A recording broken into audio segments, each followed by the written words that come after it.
দর্শক, হযরত শাহজালাল আন্তর্জাতিক বিমানবন্দরে রয়েছেন সহকর্মী হাসনাত জোবায়ের। সরাসরি কথা বলছি তার সাথে। জোবায়ের, বেগম জিয়াকে চিকিৎসার জন্য লন্ডনে নিতে এয়ার অ্যাম্বুলেন্স ঢাকায় কখন এসে পৌঁছাবে, এই বিষয়ে কি তথ্য আছে আপনার কাছে, এবং বিমানবন্দরের সার্বিক নিরাপত্তা পরিস্থিতি কেমন দেখতে পাচ্ছেন? ধন্যবাদ। যেমনটি আসলে জানেন যে ঢাকার হযরত শাহজালাল আন্তর্জাতিক বিমানবন্দর থেকেই শুক্রবার লন্ডনের উদ্দেশ্যে রওনা হবেন বিএনপির চেয়ারপারসন এবং সাবেক প্রধানমন্ত্রী বেগম খালেদা জিয়া, এবং কাতার সরকারের পাঠানো এয়ার অ্যাম্বুলেন্সে করেই লন্ডনের উদ্দেশ্যে রওনা হবেন বিএনপি চেয়ারপারসন। এখন পর্যন্ত আসলে কাতার সরকারের পাঠানো যে এয়ার অ্যাম্বুলেন্সটি সেটি ঢাকায় এসে এখন পর্যন্ত পৌঁছায়নি।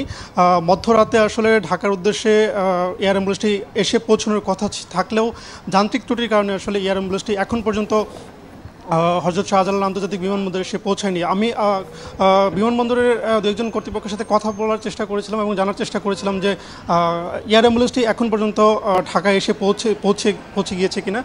তারা যেটি জানিয়েছে, না, এখন পর্যন্ত বিমানটি সেই এয়ার অ্যাম্বুলেন্সটি ঢাকায় এসে পৌঁছায়নি, তবে আশা করা যাচ্ছে যে সকাল নাগাদ সেই এয়ার অ্যাম্বুলেন্সটি ঢাকায় এসে পৌঁছাবে। আর এছাড়া জানেন যে বেগম খালেদা জিয়াকে নেওয়ার জন্য লন্ডন থেকে রওনা হয়েছেন ডাক্তার জোবাইদুর রহমান, তার পুত্রবধূ ডক্টর জোবাইদুর রহমান, এবং বাংলাদেশ বিমানের একটি ফ্লাইটে করে তিনি ঢাকার উদ্দেশ্যে রওনা হয়েছেন। এবং যতদূর জানা গিয়েছে শুক্রবার সকাল 9:30 নাগাদ তিনি ঢাকায় এসে পৌঁছাবেন বলে জানা গিয়েছে, এবং তিনি এখান থেকে সরাসরি এভার কেয়ার হাসপাতালে যাবেন এবং সেখানকার সমস্ত প্রস্তুতি শেষ করে বেগম খালেদা জিয়াকে নিয়ে আবার লন্ডনের উদ্দেশ্যে রওনা হবেন।